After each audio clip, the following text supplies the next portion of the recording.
We are live. Welcome to Wrestling with Green Pinstripes podcast. This is the SmackDown Live synopsis after WWE Clash of Champions. SmackDown Live just went off the air, and now it's time for me to give my thoughts. I'll also be talking about the announcement of the Women's Royal Rumble that was announced last night on Raw, but we'll get to that shortly, as well as another announcement that will impact Royal Rumble as well as WrestleMania. So let's begin. SmackDown Live kicks off with Daniel Bryan with the big yes chant in Newark, New Jersey. Fun fact, Newark, New Jersey is where my college graduation took place at the Prudential Center. So seeing the arena where my college graduation took place for SmackDown Live, that's pretty good. So, Daniel Bryan was talking about the match that he and Shane McMahon refereed on Sunday with Randy Orton and Shinsuke Nakamura versus Kevin Owens and Sami Zayn. And I know that Bryan also brought up the Women's Royal Rumble that Stephanie McMahon announced last night on Raw. And then a couple minutes later, Shane McMahon came out on confronted Bryan on why he did what he had to do. He only did what he had to do to protect Shane from himself. And to say the least, I don't exactly blame Bryan, because at the end of the day, as I said on Sunday, that Shane McMahon is still a McMahon. He is the establishment.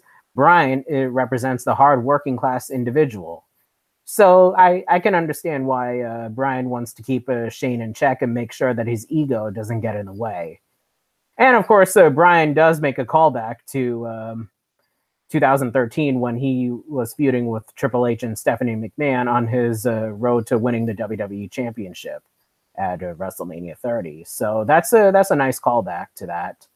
And I gotta say that they are definitely planting the seeds for a civil war between Shane McMahon and Daniel Bryan, and I gotta say, things look interesting. And I remember earlier today, WWE.com sort of teased a Daniel Bryan in-ring comeback, so never say never in professional wrestling or in life. That's all I gotta say.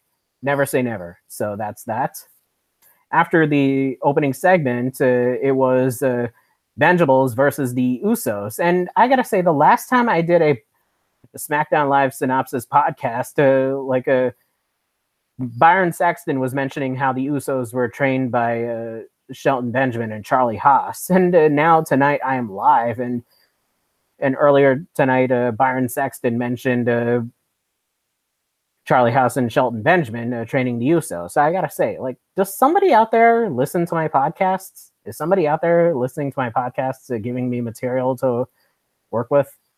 Anyway, the match itself was pretty good, and I know both teams are back and forth. And at the end of the day, Benjables win the match against the Usos in a non-title match. So I gotta say that Chad Gable and Shelton Benjamin are definitely getting hot in terms of competition. I didn't say entertainment, and that I'll talk about later.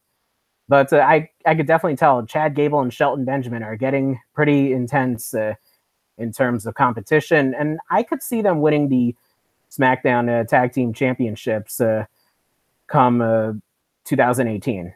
I could definitely see that, because you got to strike while the iron's hot. Because they've been building up wins for several weeks, and you got to strike while the iron's hot. That's all I got to say. And I know the next segment was Charlotte Flair coming out to the ring to follow up Stephanie McMahon's announcement about the Women's Royal Rumble. Now, I thought that was a better segment than the announcement made on Raw, because the one thing that really bothered me last night about Raw's announcement was the fact that they rushed to the women's main event, all to let Stephanie make her announcement. And the worst part is that all the women on Monday Night Raw who were supposed to be feuding with the Absolution, all of them broke character for all of a sudden. I was like, why are you breaking character? Does kayfabe not even exist? I was like, what's the point? And the other part, shouldn't they all be attacking Alexa Bliss? It's like she is the Raw Women's Champion, even though she's barely doing anything right now, but she is the Raw Women's Champion. I meant like all those, most of those women that are competing at the Women's Royal Rumble, they're going to be having a chance to face the Raw Women's Champion or the SmackDown Women's Champion. I meant like, so why not last night on Raw you attack Alexa Bliss? I don't get that. But at least on SmackDown, after Charlotte followed up on Stephanie's announcement, she said that good luck to all the women out there because I'm gonna be facing you for the title for the champ.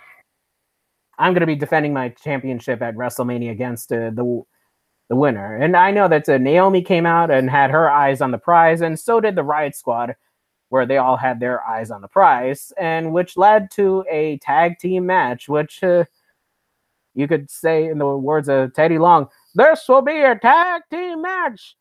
Holla!" Yeah, so after the break, there was a tag team match between it was Charlotte Flair and Naomi versus Ruby Riott and Sarah Logan. Liv Morgan was at ringside that night, so that was that. And I thought it was a quick match. I meant I know the pacing of it was pretty quick, but I meant they're building up a story for the Royal Rumble, so you gotta give it some time to simmer because now you got a dual branded pay-per-view coming up. So I mean, you got to build the time to let things simmer. So it's gonna take some time. That's all I gotta say. It's gonna take some time. Excuse me. And I know that afterwards there was a United States Championship celebration between where he celebrates winning the U.S. Championship. And I know that his celebration isn't exactly a celebration, but that's mostly because his character is more of a serious guy. So I mean, Dolph Ziggler was talking about how he won the Intercontinental Championship, and he also talked about how he won the United States Championship the previous time at the one-time only pay-per-view Capital Punishment in Washington D.C., which kind of did not make sense. But 2011 was a crazy wrestling year. That's all I have to say. 2011 was a crazy year for professional wrestling. But I meant that's where Dolph Ziggler was, he was talking about how he won the U.S. Championship, the Intercontinental Championship, and also he talked about how he won the Money in the Bank and cashed in to win the World Heavyweight title on the Raw after WrestleMania in 2013. And afterwards, he then all of a sudden he put the belt down on the ring and then left. So it makes you wonder, is he vacating the title? Is he leaving the WWE? Stay tuned and find out.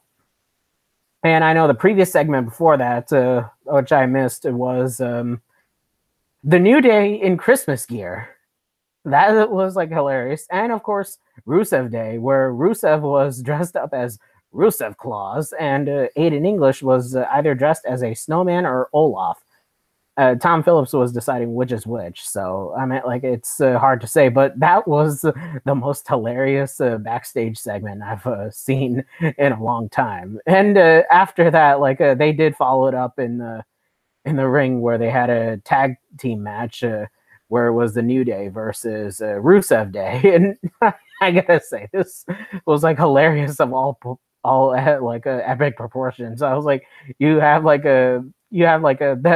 announcers talking about pancakes and cereal, and I was like, wow. It was I could tell this is not forced laughter. This is actually funny, and I mean, I was even laughing too during the match as well as the backstage segment. So I mean, it's pretty funny stuff.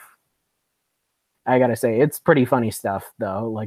For between New Day and Rusev Day, and I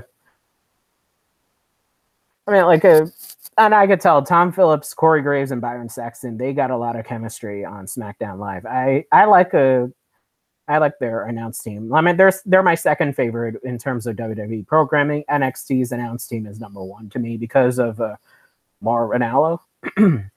Monday Night Raw's announced team. Hate them. I meant like Cole and Booker T. They're like shouting at each other. It was like just don't shout at each other. Talk. You're on a microphone. Talk. And that's what the SmackDown announced team did. They just talked. I mean, like they laughed and be merry because Christmas time is coming next week. So I mean, let's have some fun. And I know that afterwards there was a backstage segment where Sami Zayn and Kevin Owens were giving champagne to Daniel Bryan, but I know that Bryan didn't want any of that. And he told them that he could fire them in his own discretion. So then Sami and Kevin Owens left the office. And I know afterwards was the main event that was replicated from Tribute to the Troops. It was AJ Styles, Shinsuke Nakamura, and Randy Orton versus Jinder Mahal, Kevin Owens, and Sami Zayn. And I thought it was a good match to end the show. I meant like the baby faces definitely won because you want to send the Newark fans home happy. So that was that. I mean, like it was an all right match. So that was that. And I noticed that the Singh brothers always interfere. I mean, say what you want about Jinder Mahal, but the Singh brothers have a future in the tag team division because they are very entertaining. I've seen them back in 2012 on Opca Colors called Rinka King. It was TNA's offshoot promotion, that was funded by Jeff Jarrett, Jeremy Borash, and Dutch Mantel. I mean, like I've seen the Singh brothers when they were known as the Bollywood Boys. So I meant like say what you want about Jinder Mahal, you don't have to like him, but those two, the Singh brothers, they have a future in the SmackDown tag team division. So I hope that those two get a chance to wrestle in the tag team division because they got a lot of potential. I mean, like, and heck, they were even in the Cruiserweight Classic last year where they faced off against each other, the two brothers. So, I mean, like, that is something. And I know that Shinsuke Nakamura was the one who last pinned Sami Zayn, and that's the way to end SmackDown Live. I mean, like, I thought it was an all right show. I mean, like, it was definitely more like a better pace than Raw because I know that during Raw, it kind of like got boring in the middle, even though it got interesting by the end. But I mean, like, tonight's SmackDown will definitely follow it up from Clash of Champions, and I know they're building up to the Royal Rumble, so I expect both down to give all of their best after the holidays, because next week is Christmas and the day after Christmas. That much next week, but the week after that, after New Year's, they're gonna go full stop with the road to the Royal Rumble and the road to WrestleMania. So I mean, like they're gonna be going full stop. That's all I could say. All right, so let's talk about the things that are happening outside of SmackDown. As in case if you missed it, there was an injury report regarding Dean Ambrose. Even though he's on Monday Night Raw now, he was a part of the SmackDown roster last year. So there was reports that he's getting surgery on his, I believe, a rotator cuff, and he's going to be missing a couple of months of action. So, I mean, like I do feel bad because I mean, like the Shield reunion hasn't been that great. I mean, like the one night they did reunite, it was pretty nostalgic and cool to see, but the nostalgia has faded off. And plus, Roman Reigns got sick in the middle of it in October, and now Dean Ambrose is injured. So I think the Shield reunion is pretty much over at this point. I mean, like I don't know what they're gonna do with Seth Rollins. I mean, like I hope that they give him something to do. That's all I could say. I hope they give him something to do for the time being, because right now Dean Ambrose is injured, so the tag team of Dean Ambrose and Seth Rollins, that's pretty much kaput for now. And I mean, like I was also hoping for a Dean Ambrose heel turn around WrestleMania time, but looks like that's off the cards as well. All right. Well, that's all I have to say for the SmackDown Live synopsis. I will be also posting 2 more podcasts that will be non-wrestling material later this week. One will be the Disney Fox breakdown, and the other will be Christmas in New York.